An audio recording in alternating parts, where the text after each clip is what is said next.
با سلام، وقتتون بخیر دوستان و همراهان گرامی.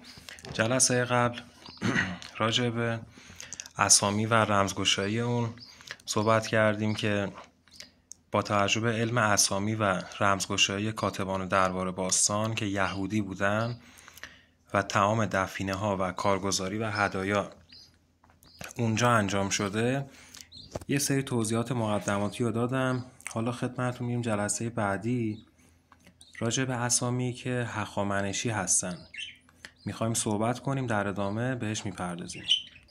خب ببینید، زمانی که ما میگیم هخامنشی، این کار هخامنشیه، از کجا میفهمیم؟ علم غیب که نداریم بگیم یه کاری هخامنشیه یه کاری ساسانیه.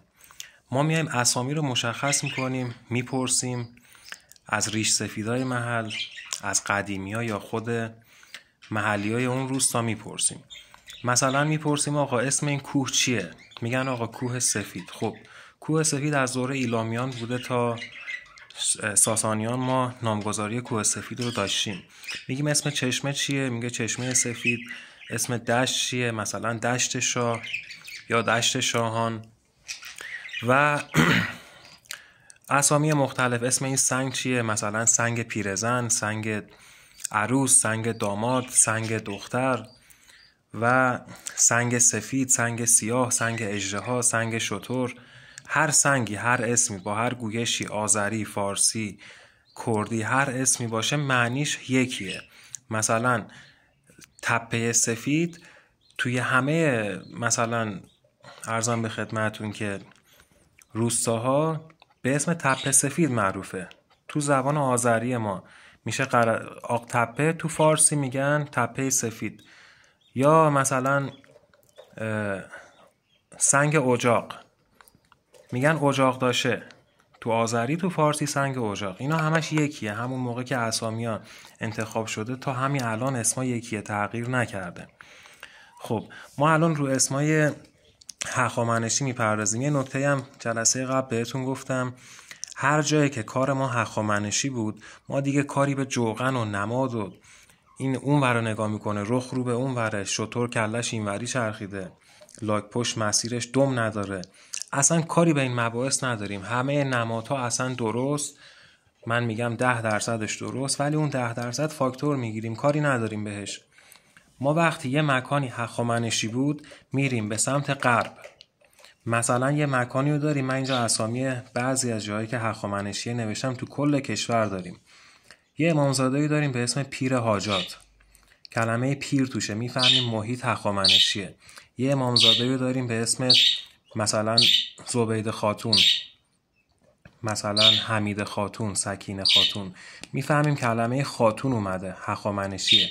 اگه کلمه بیبی اومده بود میشه ساسانی، مثلا بیبی سکینه، بیبی حمیده، بیبی شهربانو، اینا میشه ساسانی.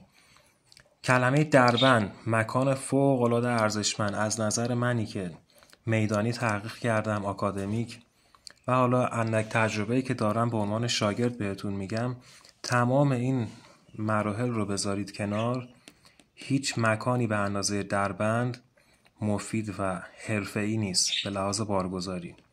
توی ساسانیش مشابهش رو داریم به اسم سربند. مکانی که اسم دربند داره میشه هخامنشی، میریم به قسمت غرب، یعنی قسمتی که خورشید داره غروب میکنه و از کوه میره پایین.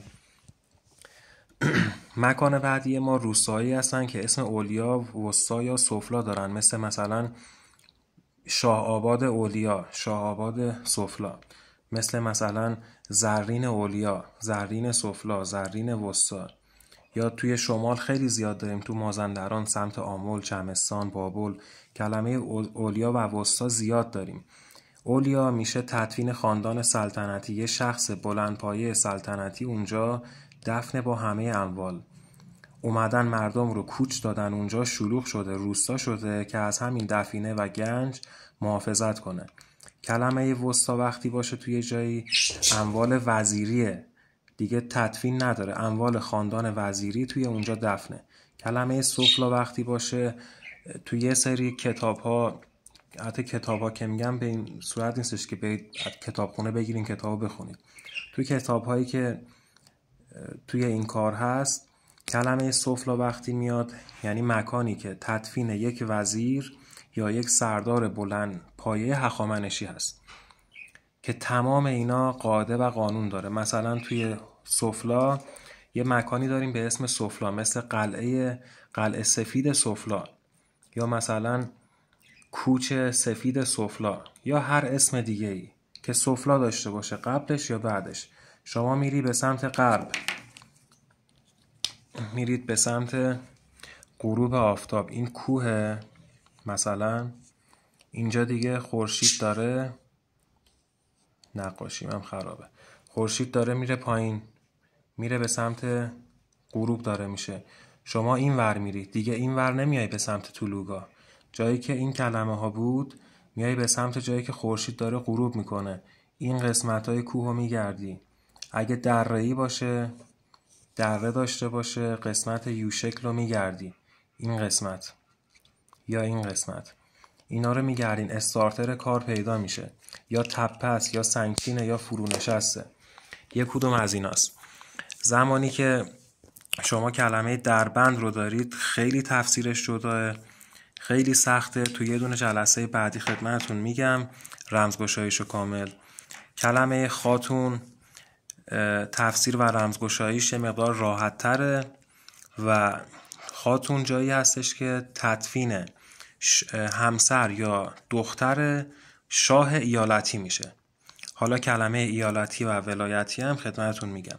کلمه پیر وقتی بیاد، مثلا یه مکان زیارتی هست به اسم پیر، حالا میتونه پیر سیاه، مثلا پیر حاجات، پیر مثلا شفا، هر کلمه‌ای که کنارش بیاد، شاه پیر عباس، مثلا احمد پیر، امامزاده مبارکه، مثلا پیر کریم، یا هر چی، حالا حضور ذهن ندارم، هر پیری که این ور یا اون ور اسم اون امامزاده یا اون مکان بیاد، شما بدونین تدفین اون حاکم ایالتی اونجاست.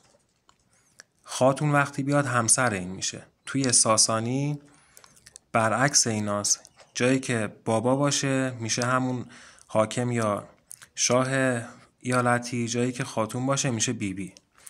دربند هم که خدمتتون گفتم، اولیا و وسطا هم گفتم. حالا اینا همشون رمزگشایی میشه، دونه به دونه کلمه ها 7-8 دقیقه 10 دقیقه رمزگشایی داره، با کروکی خدمتتون میگم.